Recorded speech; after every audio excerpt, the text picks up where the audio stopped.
Hey! Salut à tous, c'est Adam Bros et bienvenue dans ce tout nouveau Pop Culture Time. Aujourd'hui, on va parler folie, Netflix et illusion. On va parler de la série Maniac.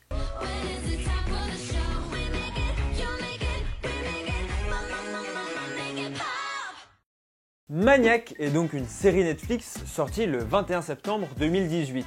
Donc si vous regardez cette vidéo au moment de sa sortie, c'était la semaine dernière. Elle est directement adaptée d'une série norvégienne du même nom sortie en 2014. Sauf que dès le synopsis, on aperçoit de grandes différences entre les deux. L'original narrait l'histoire d'Espen, un aventurier qui était en réalité un interné dans un hôpital psychiatrique. Je vais pas vous mentir, j'ai pas vu cette série. La série Netflix, elle, se focalise sur Owen et Annie, deux jeunes gens qui vont être cobayes pour une expérience. Le but de l'expérience étant d'éradiquer leur souffrance en eux.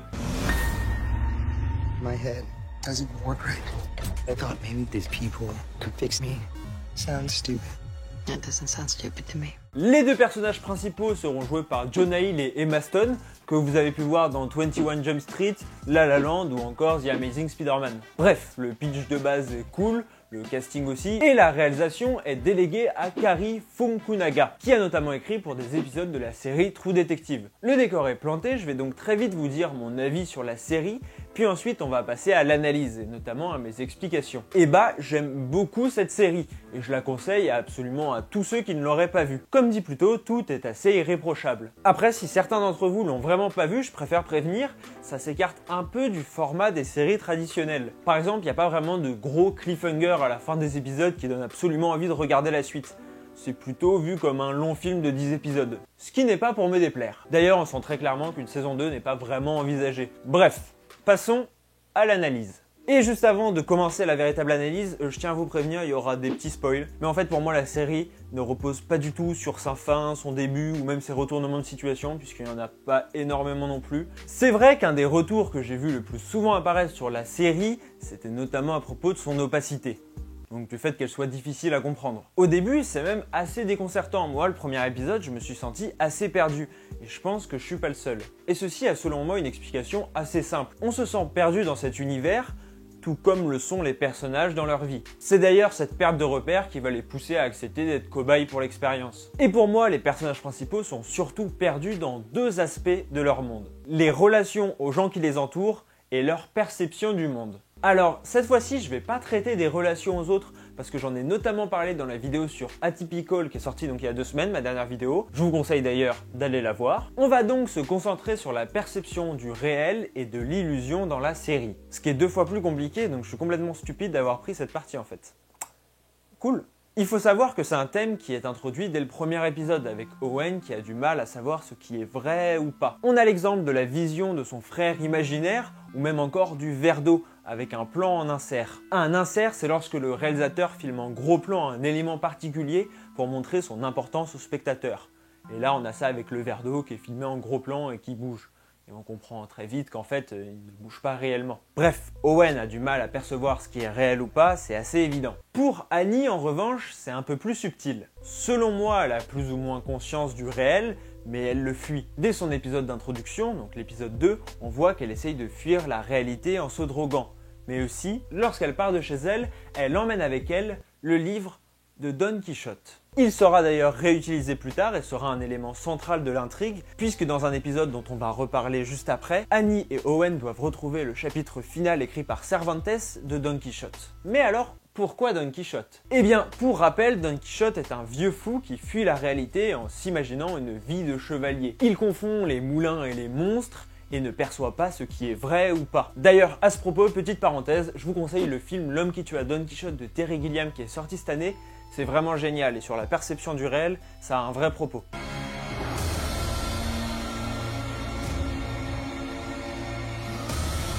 This is some multi-reality brain magic shit. I don't know what's real and what's not. Enfin, si vous doutiez encore de la prépondérance du thème de la réalité dans la série, le scientifique devient aveugle au moment où il prononce le mot illusion. Les illusions rendent donc aveugle. Aussi, dans un rêve fait par Annie et Owen, Owen est un magicien, à savoir un maître de l'illusion. D'ailleurs, dans ce rêve, ils sont tous les deux escrocs, ce qui pousse le scientifique à poser une question à Annie qui, selon moi, reflète bien la problématique de la série. Pourquoi les gens mentent ? et donc créer des illusions. Ce à quoi elle répond que les gens mentent par peur. Et ce thème du mensonge, qui est donc directement relié aux illusions, est aussi omniprésent dans le récit. On a Owen qui doit mentir pour sauver son frère qu'il déteste, et Annie qui a menti, ce qui a entraîné la mort de sa sœur. Et finalement, ce voyage dans différents mondes illusoires leur fait prendre conscience que le mensonge n'est pas forcément la bonne solution. C'est pour cela qu'Owen refuse de mentir au procès de son frère. Il a compris la leçon. Bon, en fait, c'est pas vraiment ça la morale. Au contraire, la série se termine sur Owen et Annie qui s'enfuient de l'hôpital psychiatrique en se faisant passer pour d'autres personnes. Et donc en mentant. Ils mentent pour être heureux. Donc pour moi, le message n'est pas « les illusions sont forcément nocives ». Mais plutôt, il faut apprendre à vivre avec ses illusions et en être conscient. La série rejoint alors un peu la philosophie de Platon, qui veut que les humains vivent dans une illusion constante. En effet, selon lui, et donc plus ou moins selon la série, nous sommes incapables de voir la réalité. Par exemple, cet objet n'est pas la réalité, là je ne le vois pas réellement. Je vois seulement le fruit de ma perception. Je vois ce que mes sens me permettent de voir, à savoir mes 5 sens. Mais je pourrais avoir d'autres sens, certains animaux ont d'autres sens, et donc voient différemment cet objet. Je ne vois qu'une illusion de cet objet, je ne vois qu'une partie de cet objet. Donc si je dis « je vois cet objet réellement », je mens. Nous ne vivons donc pas dans la réalité, mais dans la vision qu'on a de la réalité. Donc, on se ment, parce qu'on se persuade qu'on vit dans la réalité. Et c'est normal, parce qu'on est incapable de voir plus loin, on n'est pas omniscient. De toute façon, on est entouré d'illusions, qu'on le veuille ou non.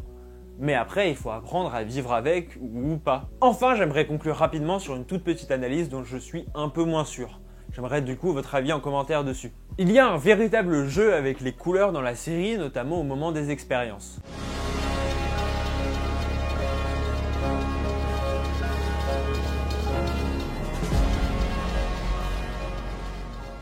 Cela représente sûrement les couleurs du Rubik's Cube qu'on voit au début de l'histoire et à la fin. Il est alors selon moi l'allégorie des problèmes rencontrés par les personnages. C'est pour cela qu'il est l'élément ultime à résoudre pour Owen. Donc le Rubik's Cube pose les problèmes. Et donc par corollaire, les couleurs sont aussi synonymes de problèmes. C'est pour cela que la solution est de couper le courant à un moment dans la série.